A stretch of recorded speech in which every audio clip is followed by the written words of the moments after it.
우리에게 주실 하나님의 말씀은 빌립보서 2장 1절과 2절 말씀입니다.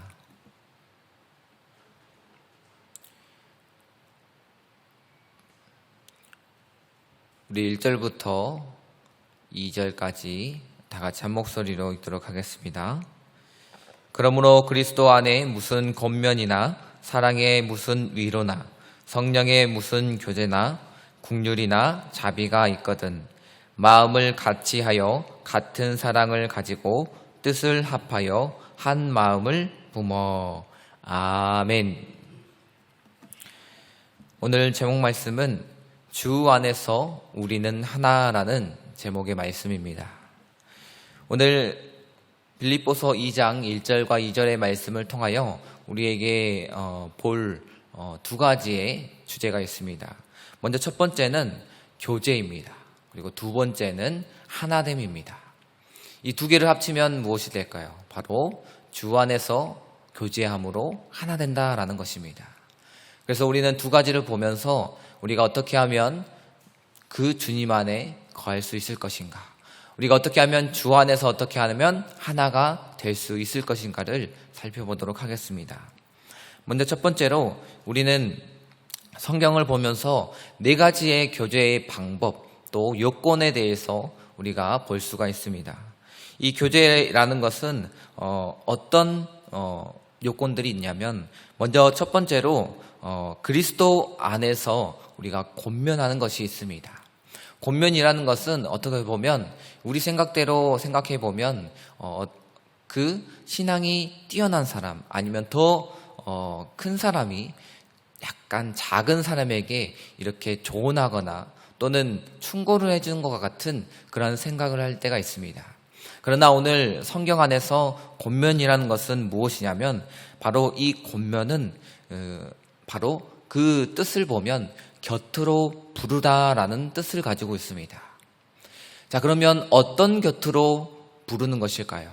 우리 인간의 생각으로 봤을 때는 그냥 믿음이 뛰어난 사람 옆으로 같이 선다라고 생각할 수 있지만, 오늘 성경에서 옆으로 부르다, 곁으로 부르다라는 뜻은 바로 그리스도와 함께 앉는 것을 의미합니다. 그러니까 기준이 되는 것이 신앙이 뛰어난 사람의 그 기준이 아니라 그리스도 그 기준으로 우리가 그 옆에 가서 서고 앉는다는 뜻입니다. 그러니까 우리가 그 주님 안에서 너도 나도 같이 그 옆에 서서 권면한다는 것이죠. 한마디로 말하면 권면이라는 것은 우리가 주님을 닮아가기 위해서 우리가 항상 주 옆에 서는 것을 말합니다. 그래서 주님을 떠나 있는 사람 앞에 그들을 주 앞으로 데려오는 것, 주 옆에 앉도록 우리가 권면하는 것입니다. 그래서 교회 안에서 믿음이 약해지거나 시험에 빠진 성도가 있다면, 주님을 떠난 그러한 사람이 있다면 우리는 그들을 책망하거나 왜 시험에 들었냐고 그들을 책망하거나 혼내는 것보다는 그들을 주님으로 다시 돌아오게끔, 주님 옆으로 돌아오게끔 그들을 권면해야 한다는 것입니다. 이처럼 우리는 주의 말씀 안에서 근거하여서 우리는 권면해야 한다는 것입니다. 그 사람들을 네가 왜 교회를 떠났냐, 왜 주님을 떠났냐라고 혼내는 그러한 충고나 그러한 것보다는 주 안에서 주님의 말씀 안에 거하기를 바라면서 그들이 주님과 함께 걸어가는 것을 권면해야 하는 것입니다. 두 번째, 교제의 요건 두 번째는 바로 사랑의 위로입니다. 어떻게 보면 권면을 한 다음에 그 다음에 이 사랑의 위로가 필요한 것이죠. 위로라는 것은 설득하고 격려하는 것을 의미합니다. 이 권면과 같은 개념이지만 그것보다는 조금 더 부드러운 의미를 가지고 있습니다. 그래서 우리가 이 영육간에 정말로 이 신앙의 침체에 빠져 있거나 또는 고통에 빠져 있는 자를 우리가 일으켜주고 그리고 세워주고 또한 그들 가운데에 따뜻한 사랑의 말로 위로해 주는 것, 그것이 바로 사랑의 위로인 것입니다. 그래서 그리스도께서 이 교회를 사랑하신 것처럼 오늘 이 사도 바울이 이 빌립보 교회를 사랑해서 이 편지를 쓴 것처럼 오늘 우리가 이 교회 안에서 사랑의 위로를 잘하는, 사랑의 위로의 말을 잘하는 그러한 성도가 되어야 할 것입니다. 이처럼 우리가 그 하나님의 사랑 안에서 위로하며 또한 그들을 세워주는 자가 되어야 할 것입니다. 세 번째로 이 교제의 요건은 바로 우리가 성령 안에서 교제해야 한다는 것입니다. 우리가 성령 안에서 왜 교제해야 될까요? 성령 안에서 교제하지 않으면 바로 우리 인간의 기준으로 교제하게 된다는 것입니다. 인간적인 방법으로 우리가 교제하게 된다는 것이죠. 그러면 성령 안에서 교제 안 하면, 인간의 방법으로 교제하면 어떤 문제가 생길까요? 그것은 바로 오늘 성경에 나와 있는 것처럼 교회가 인간적인 교제를 하면 파당이 생긴다는 것입니다. 친한 사람들끼리 서로 교제하고 또 그러한 인간적인 관심에 의해서 교제하다 보면은 서로 파당이 생긴다는 것입니다. 어떤 사람은 운동을 좋아하고, 어떤 사람은 말하는 것을 좋아하고, 어떤 사람은 직장에 대해서 이야기하는 것을 좋아하고, 이러한 인간적인 방법과 그러한 문제를 가지고 이야기할 때 파당이 생긴다는 것입니다.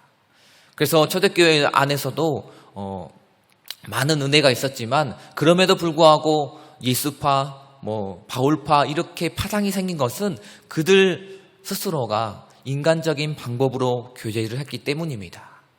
우리들도 성령 안에서 교제하지 않으면 이러한 파당이 생기고 또한 교회 안에서 문제가 생길 수밖에 없는 것입니다. 그러므로 성도 여러분, 우리는 성령 안에서 교제해야 합니다. 왜 성령 안에서 교제해야 됩니까? 그것은 바로 우리가 그 성령 안에서, 한 성령 안에서 세례를 받았기 때문입니다. 사도 바울은 고린도전서 12장 13절에 우리가 유대인이나 헬라인이나 종이나 자유자나 다 한 성령으로 세례를 받아 한 몸이 되었다라고 말하고 있습니다. 우리는 그 성령 안에서 하나가 되었고 그 성령 안에서 한 몸으로 세례받은 한 사람입니다. 그러므로 우리는 하나님의 그 뜻 안에서, 하나님의 성령 안에서 교제해야 하는 것입니다. 이렇게 성령 안에서 교제하다 보면 우리는 이 교회 안에서 유익을 얻을 수 있고 또한 교회 안에서 사랑을 느낄 수 있는 것입니다. 마지막으로 이 교제의 요건, 마지막은 바로 긍휼과 자비입니다. 우리가 교제하는 것뿐만 아니라 그 안에서 또한 사랑이 넘치는 행동이 필요한 것이죠. 이런 행동을 하기 위해서는 우리 안에서 그 어려운 이웃들 간에 그 마음이 먼저 동해야 합니다. 이 마음이 바로 긍휼입니다. 하나님께서 우리를 불쌍히 여기신 것처럼 우리가 이웃을 바라보면서 나보다 또 어려운 이웃들을 바라보면서 그 긍휼의 마음, 동정하는 마음, 또한 애정하는 마음이 생겨야 하는 것이죠. 그런 마음이 먼저 동할 때에 우리가 행동으로 하는 것이 바로 자비입니다. 이 자비를 통해서 우리는 그 긍휼한 마음을 표현할 수 있는 것이죠. 이처럼 그 예수님 안에서 우리는 긍휼과 자비로 교제하며 살아가야 하는 것입니다. 주 안에서 긍휼과 자비가 없으면 우리는 그 하나님의 뜻대로 교제할 수 없습니다. 우리 마음 가운데에 다른 사람을 불쌍히 여기는 마음과 또한 그것을 행할 수 있는 자비가 없다면 주 안에서 교제할 수 없습니다. 우리의 마음이 차가운 마음으로 또한 움직이지 않는 마음으로 우리가 있다면 주님이 우리를 사랑하는 그 마음을 깨달을 수 없고 주님이 우리를 위해서 그 십자가에 돌아가신 그 행동을 우리가 이해할 수 없는 것입니다. 우리가 어려운 사람들을 바라보면서 주님이 나를 바라보실 때에 그러한 죄인을 바라보는 마음으로 긍휼히 여기셨고 안타까운 마음으로 우리를 불쌍히 여기셨구나. 그를 통해서 내가 그들을 돕는 그 행동을 통하여 주님께서 또 이렇게 나를 위한 그 십자가의 마음으로, 그 십자가의 그 피 흘림으로 돌아가셨구나라는 것을 깨닫게 되는 것입니다. 우리가 이처럼 성도 안에서 교제하고 긍휼과 자비로 이러한 교제의 장을 행할 때 우리는 주님을 깨달을 수 있고 주님의 마음을 알아갈 수 있는 것입니다. 이처럼 우리는 교제 안에서 주님의 그 마음 안에서 교제할 수 있는 것입니다. 그러므로 성도 여러분, 우리는 그리스도의 사랑을 따라 교제해야 합니다. 이러한 교제를 통해 서로 하나 되고 또한 그리스도의 품 안에서 온전한 교회를 세워갈 수 있는 것입니다. 우리가 두 번째로 그러면 바라볼 것은 무엇입니까? 바로 주님 안에서 하나가 되는 것입니다. 오늘 앞에서 본 것처럼 주님께서 바라보시는 그 마음, 하나된 마음으로 우리가 하나 되는 것입니다. 성도가 어떻게 할 때 하나가 되고 또한 이 교회가 하나가 될 수 있습니까? 그것은 바로 오늘 본문 2절을 보면 나와 있습니다. 우리 본문 2절을 다 같이 한 목소리로 읽도록 하겠습니다. 마음을 같이하여 같은 사랑을 가지고 뜻을 합하여 한 마음을 품어. 자, 여기서 공통적으로 많이 나오는 것이 무엇입니까? 바로 마음입니다. 이 마음을 어떻게 하는 것이 바로 하나 되는 것입니까? 바로 한 마음입니다. 마음을 같이 하는 데 있어서 그 사랑을 가지고 하나의 마음이 되는 것. 이 교회가 하나 되는 비결을 바로 이곳 가운데에 2절 가운데에 제시하고 있는 것입니다. 오늘 빌립보 교회도 완전하지 못하였음을 볼 수가 있는 것이죠. 하나 되고 완전했다면 이 사도 바울이 이 빌립보 교회를 바라보면서 너희가 하나 됐으므로 내가 할 말이 없다라고 했을 것입니다. 그러나 오늘 빌립보 말씀을 통해 너희가 하나된 마음으로 너희가 그 하나된 마음의 비결을 내가 제시하노라라고 말하고 있는 것이죠. 오늘 빌립보 교회도 분쟁과 또는 문제가 있음을 볼 수 있는 것입니다. 그렇다면 우리가 이러한 교회의 분쟁을 삼가고 우리가 하나 되는 비결은 무엇입니까? 그것은 바로 먼저 첫 번째는 마음을 같이 하는 것입니다. 우리가 마음을 같이 한다는 것은 무엇을 뜻합니까? 그것은 바로 한 가지만 생각한다는 것입니다. 우리가 생각이 나눠져 있기 때문에 다른 생각을 하고 하나의 마음이 되지 못하는 것입니다. 이 사람은 다른 생각을 하고 있고 이 사람은 또 다른 생각을 하고 있기 때문에 하나의 마음이 되지 못하는 것이죠. 그렇다면 우리가 생각해야 될 대상은 무엇일까요? 하나의 그 대상은 무엇일까요? 바로 예수 그리스도입니다. 우리가 오직 예수 그리스도만 생각하는 것, 그것이 바로 하나의 마음으로 마음을 같이 하는 것입니다.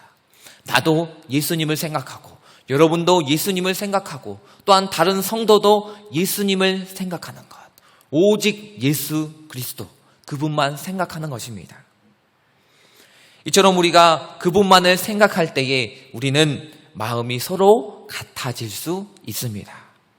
그러나 요즘에는 우리 현대인 가운데에 이러한 단어가 있습니다. 개취, 개인의 취향. 우리가 이것을 존중한다라고 하면서 개인의 취향을 우리가 각자마다 있으니까 존중해야 된다라고 말하고 있습니다. 그러나 교회 안에서 개인의 취향이 있어야 됩니까? 아닙니다. 우리는 예수님의 취향이 있어야 됩니다. 예수님을 바라보는 취향, 예수님만 생각하는 취향이 우리에게 있어야 합니다. 그것이 바로 그리스도의 마음이요, 그리스도의 생각이요, 그리스도의 취향인 것입니다.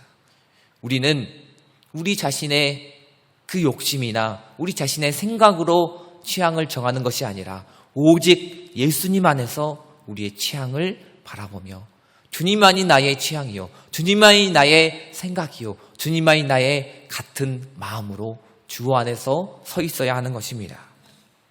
이처럼 우리는 주 안에서 같이 한 마음이 되어야 합니다. 두 번째로 우리가 하나 되기 위해서는 바로 같은 사랑을 가져야 합니다. 이것도 마찬가지입니다. 어떤 사랑을 가져야 될까요? 그것은 바로 주님께서 우리에게 보여주신 사랑을 우리가 모두가 가져야 하는 것입니다. 바로 예수 그리스도의 우리를 사랑하신 그 주님의 사랑을 우리가 가지는 것입니다. 이처럼 우리가 그 주님이 우리를 사랑하신 그 사랑 안에서 하나가 되는 것입니다. 마지막 세 번째는 우리가 뜻을 하나로 모아야 하는 것입니다. 뜻을 합하여라는 것은 바로 우리의 영혼이 하나 되는 것입니다. 영혼을 같이 한다라는 그런 말은 바로 우리의 감정과 우리의 지식과 그리고 우리 전 인격적으로 우리의 뜻이 하나가 되는 것을 말합니다. 그러므로 우리가 지식적으로 부족하다라고 할지라도 또한 우리가 감정적으로 다른 감정을 가진다고 할지라도 우리는 생각과 감정 그것을 서로 합쳐서 우리의 영혼이 하나가 되어야 합니다. 우리의 영혼이 주 안에서 하나가 되어야 하는 것입니다. 우리의 직업이 다릅니다, 서로. 그리고 우리가 각자 처해 있는 환경이 다릅니다. 그리고 우리가 가지고 있는 그런 생각도 다르지만 그럼에도 불구하고 오늘 사도 바울은 너희가 서로 마음을 같이하여 높은 데 마음을 두지 말고 도리어 낮은 데 처하여 스스로 지혜 있는 채 하지 말라라고 나와 있습니다. 우리가 높은 데 있든지 또 다른 환경에 있든지 간에 우리가 모든 것을 초월하여 인격적으로 주님을 만나며 그 주 안에서 하나가 되어야 한다는 것입니다. 당연히 그 예수 그리스도의 우리가 교회의 일을 하면서 또한 그 몸된 교회의 그 주님의 일을 하면서 하나님의 뜻 가운데에 거해야 하는 것이죠. 그러므로 우리는 성도가 하나 되는 것은 주님의 마음을 품는 것을 의미합니다. 주님의 그 마음으로 우리가 주의 일을 행할 때에 우리는 하나의 마음이 될 수 있습니다. 그러나 내 생각대로 내 마음대로 주의 일을 한다면 서로 생각이 다르므로 싸울 수밖에 없고 문제가 생길 수밖에 없습니다. 그러나 우리가 한 마음을 품어 하나의 생각으로 주의 생각으로 우리가 주의 일을 거할 때에 주의 일을 행할 때에 우리는 하나된 마음으로 주의 일을 행할 수 있고 또한 그 일을 해결할 수 있는 것입니다. 그러므로 오늘 사도 바울은 이렇게 말하고 있습니다. 너희가 몸이 하나요 성령이 하나이니 이와 같이 너희가 부르심의 한 소망 안에서 그 부르심을 받았느니라. 주도 하나요 믿음도 하나요 세례도 하나요 하나님도 하나이시니. 우리는 주님 안에서 하나입니다. 우리는 그 성령 안에서 하나입니다. 우리는 한 성령 안에서 세례받았으므로 주 안에서 모두가 하나된 마음으로 하나가 되어야 합니다. 이처럼 우리가 믿는 대상도 오직 예수 그리스도 한 분이시요 또한 우리가 그 믿음과 신앙 안에서 따라야 될 분도 오직 예수 그리스도 한 분이심을 기억하며 우리의 목표가 오직 예수 그리스도가 되어야 합니다. 이처럼 성도가 그 교회 안에서 하나가 될 때 우리는 그 사단의 시험도 물리칠 수 있는 것입니다. 이처럼 교회가 하나 되어서 세상의 유혹과 그 사단의 시험을 물리칠 때에 우리는 교회가 부흥되고 또한 교회 안에 사랑이 넘치는 모습을 바라볼 수 있게 될 것입니다. 그러므로 성도 여러분, 우리가 교회 안에서 그리스도 안에서 그 주님의 이름 안에서 하나가 되길 소원합니다. 그러므로 우리가 우리의 믿음과 신앙을 지키며 이 교회를 지키며 우리의 신앙을 바로 세움으로써 역동적인 주님의 자녀, 주님의 이 하나된 모습으로 나가는 우리 모두가 되길 소원합니다. 그러므로 주님이 우리를 바라보면서 기뻐하심으로 이 교회를 우리 모두가 하나된 마음으로 세워가는 우리들 되길 소원합니다.